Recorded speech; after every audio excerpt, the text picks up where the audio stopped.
Hey everyone, welcome back to Art a la Carte. In a previous video, we drew this dragon and decided to theme it and all that and talked about how to overcome like artist block and how to get some good inspiration and stuff like that. And so if you missed that video, definitely click the link in the description box below. Go back and check that video out. I actually ended up having to put this as a part 2 just because that video was getting really long and I didn't want you guys having to sit there for 5 hours while I rambled. But in this video, we're going to talk about being brave, being bold, and following your gut art instinct and hopefully not ruining a picture. I think this is fastly becoming a what was I thinking video. But I decided that I want to put a background to this to help pop my dragon out. So a couple of things. One, if you like what you have, take a photo of it. Scan it into your computer so that you have a digital copy of the piece before you ruin it. I unfortunately did not take a picture of it before I drew in my border. But what I'm going to go ahead and do is take a photo of it now.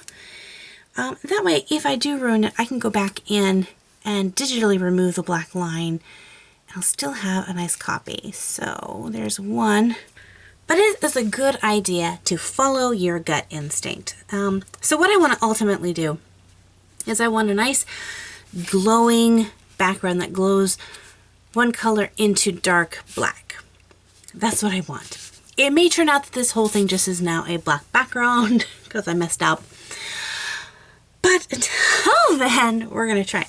Now, what color to make the glowing background? I already have some greens in here, and green and purple go really, really well together. So the first color I'm going to go in with is a really, really light one, and this is my YG01, which is a green bise. I don't know what bise is, but it's green. And I'm just going to tap this color in because I want this nice glowing center.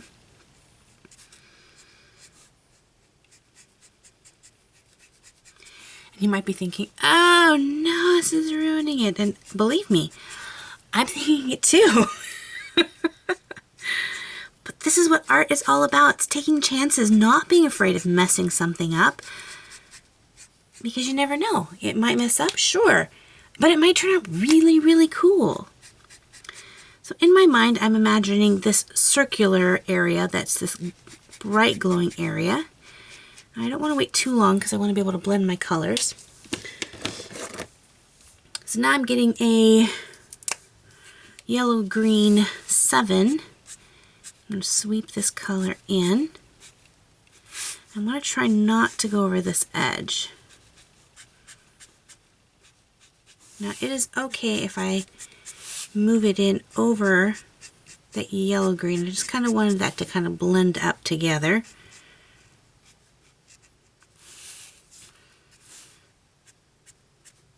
So I'm going to dust that in there. Then I'm going to go back with this color and blend it up. So as you can see, I'm using my Copics.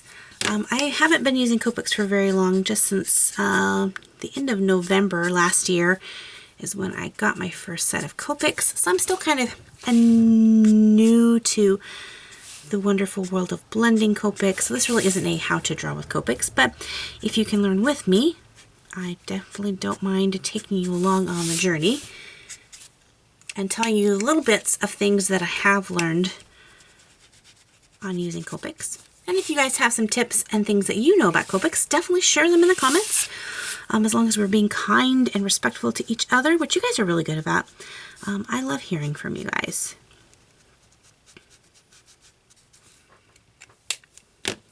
Now I know this looks really bright. It's not going to be this bright, hopefully. So I'm curious, how many of you guys have already watched the first video from this and how to draw this dragon? Let me know in the comments if you guys are coming from that video, or if you're watching this one first. This is kind of a spur of the moment. I did not intend to make this detailed of a video for today. So it's actually supposed to be my kind of easier video and not super long and in-depth detail. I usually save those ones for Saturday. But this is what it is. Okay, now I'm going to switch to my green 7. I'm not going to worry about that area. I want to blend this area first.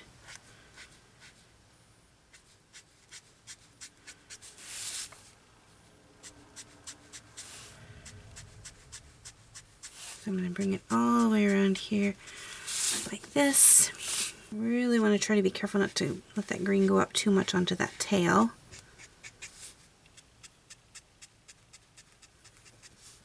Because you can always go darker, it's just really hard to go lighter when working with different kinds of color medium, especially things like Copics. So you'll see that I always color way lighter than what I need to be, as what I'm most familiar with is watercolor.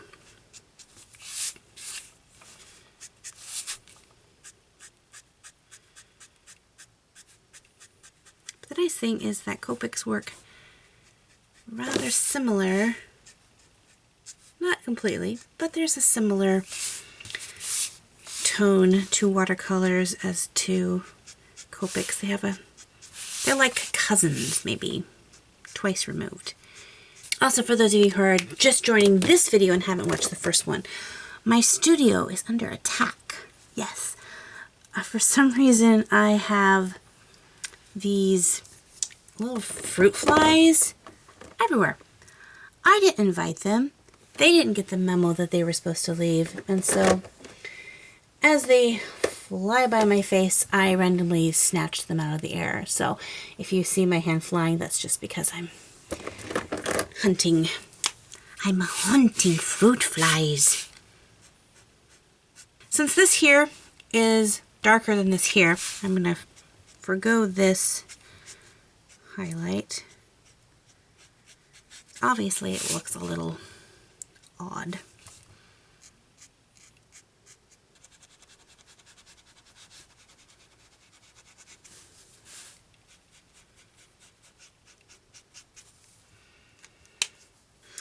So there's not much talking I can do because really this is a lot of concentration. Trying to not let my markers go over onto these little smaller bits. So that's why I'm doing a little bit of time lapse, because it's just me sketching away with nothing too exciting to talk about. So just following just the same old, just taking it little portion by little portion and slowly darkening it in. So now that I've got kind of the glowy part, I'm really going to just now take my darkest green and bring that out to the corners, and then I'll go back in with my black, I think, and or maybe go in with some blue and try to make a natural black, because I think the real black would be just a bit too harsh. So we'll try it with some blues, mix the blue and green together and see if I can get a nice little darker shade and get a natural toned black. So everything is in there with the green. I think it looks pretty cool. Okay. So now we're going to take the next big step. Alright, so I am going to take Persian blue, which is really dark.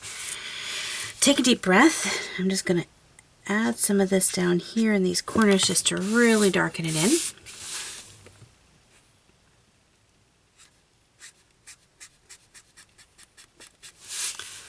So add a little bit of this color right here.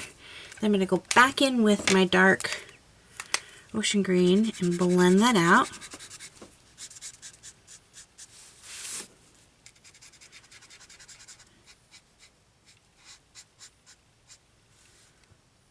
I made it nice and dark, so I'm going to do that over here as well.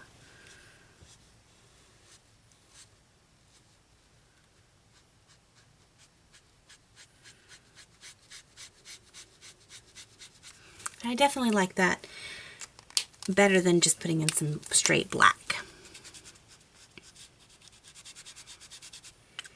I think that keeps it not from being so harsh, but does allow me to get really nice and dark. And again, that's going to cause you to have to kind of blend those colors all the way back up. That's just the price for making it look good. The trick is not grabbing the wrong marker, which I just about did. I almost blended in my lights with my extremely dark blue. That would have been bad. So for this up here, I want this to be the farthest away from here. So if from here to here is this dark, I can go ahead and just color all of this dark. So the blending of these two colors is just one solid thing, so I don't have to worry about re-blending. I'm just going to apply this marker on top. Almost done. So let me just remind you, this is the point to go nice and slow. Don't want to fumble as you're making your home run.